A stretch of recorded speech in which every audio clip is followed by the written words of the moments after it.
ప్రపంచంలోని అత్యంత శక్తివంతమైన ఆయుధం ఏది అంటే అది చాలామంది అణుబాంబు అని చెప్తారు. కానీ ఇప్పుడు ప్రపంచాన్ని ఆశ్చర్యపరుస్తున్న వార్త ఏమిటి అంటే భారత్ తన చరిత్రలోని తొలిసారి న్యూక్లియర్ వార్ హెడ్స్ను డిప్లాయ్ చేసినట్టు అంతర్జాతీయ నివేదికలు చెబుతున్నాయి.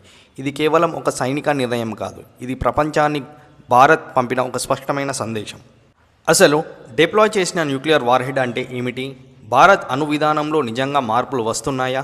చైనా, పాకిస్తాన్ ఇది ఇలాంటి సంకేతాన్ని ఇస్తుంది. ఇది నిజంగానే మరింత ప్రమాదకరంగా అణుపోటీ వైపు వెళ్తుందా? అంతర్జాతీయ నివేదికలు, విశ్లేషకుల అభిప్రాయాలు మరియు అందుబాటులో ఉన్న సమాచారాన్ని ఆధారంగా చేసుకొని ఈ విషయాన్ని ఇప్పుడే తెలుసుకుందాం. అయితే భారత్ ఎందుకు ఈ నిర్ణయం తీసుకుంది? దానికి రెండు ప్రధాన కారణాలు ఉన్నాయి. మొదటిది పాకిస్తాన్తో ఉన్న దీర్ఘకాలిక భద్రతా సవాళ్ళు, రెండవది చైనా యొక్క వేగంగా పెరుగుతున్న సైనిక శక్తి. ప్రస్తుతం చైనా వద్ద భారత్ కంటే ఎక్కువ న్యూక్లియర్ వార్ హెడ్స్ ఉన్నాయి ని నివేదికలు చెబుతున్నాయి. అంతేకాదు హైపర్సోనిక్ క్షిపణిలు, అత్యాధునిక అణు సామర్థ్యంతో చైనా తన బలగాన్ని వేగంగా పెంచుకుంటుంది. ఇలాంటి పరిస్థితులలో భారత్ కూడా తన భద్రతా వ్యూహాన్ని మరింత బలపరుస్తుంది, ప్రపంచానికి ఒక స్పష్టమైన సందేశం ఇస్తుంది. భారత్పై ఎలాంటి సైనిక సాహసం చేయాలనుకున్నా దానికి సమాధానం ఉంటుంది. Stockholm International Peace Research Institute వంటి సంస్థల నివేదికల ప్రకారం భారత్ అణ్వాయుధ సామర్థ్యాన్ని క్రమంగా విస్తరిస్తున్నట్లు అంచనా వేయబడుతుంది. అయితే భారత ప్రభుత్వం అధికారంగా ఎన్ని వార్ హెడ్ డిప్లాయ్ చేసింది అనే వివరాలు బహిరంగంగా ప్రకటించలేదు. అందువల్ల ఈ సంఖ్యలు మరియు అంచనాలను అంతర్జాతీయ పరిశోధనల సంస్థల నివేదికల మాత్రమే చూడాలి.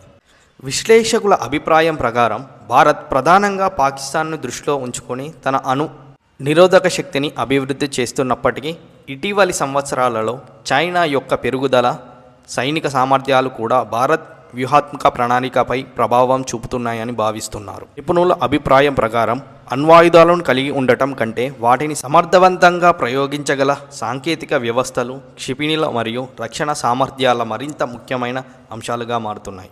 అందుకే భారత్ కూడా భవిష్యత్ భద్రతా అవసరాలను అనుగుణంగా తన సామర్థ్యాలను పెంపొందించుకున్నట్లు విశ్లేషకులు అభిప్రాయపడుతున్నారు. భారత్ కూడా తన భద్రతా వ్యూహాన్ని మరింత బలపరుస్తుంది, ప్రపంచానికి ఒక స్పష్టమైన సందేశం ఇస్తుంది. భారత్పై ఎలాంటి సైనిక సాహసం చేయాలనుకున్నా దానికి సమాధానం ఉంటుంది. ఇంకో ఆసక్తికరమైన విషయం ఏమిటి అంటే ప్రపంచవ్యాప్తంగా అణుయుద్ధం భయం గత కొన్ని సంవత్సరాలుగా గణనీయంగా పెరుగుతుంది. రష్యా యుక్రెయిన్ యుద్ధం, మిడిల్ ఈస్ట్ యుద్ధాలు, అమెరికా చైనా మధ్య పెరుగుతున్న పోటీ, ఈ అన్ని కారణాలు ప్రపంచాన్ని మరింత అస్థిరంగా మారుస్తున్నాయి.